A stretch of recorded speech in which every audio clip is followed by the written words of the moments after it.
আসসালামু আলাইকুম গাইস, সবাই কেমন আছেন? আলহামদুলিল্লাহ, আশা করি ভালো আছেন। আজকে দোকানে আসছি খেতলালের পাশে গ্রাম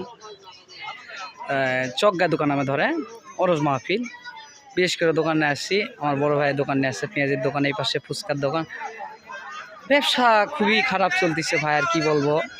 এই পাশে কসমেটিকের দোকান, দেখেন লোকজনই নাই, আর কি করবো, খুবই খারাপ।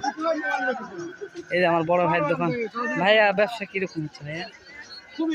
ব্যবসা মূলা টাইম হচ্ছে ভাই, এখন ব্যবসা নাই। তাই? আচ্ছা, দেখেন ভাই, এইরকম যদি ব্যবসা হয়, দোকানদার যদি গালো হাত দিয়ে বসে থাকে, ব্যবসা হবে? খুবই খারাপ, ব্যবসায়িকের পরিস্থিতি খুবই খারাপ, আর কি বলবো, বলার ভাষা নাই। দেখেন, ব্যবসা বাণিজ্য নাই জন্য দোকানদারও নাই, এটা কোনো কথা ভাই? সরাসরি ডাইরেক্ট ছাড়াতে ওটা বন্ধ।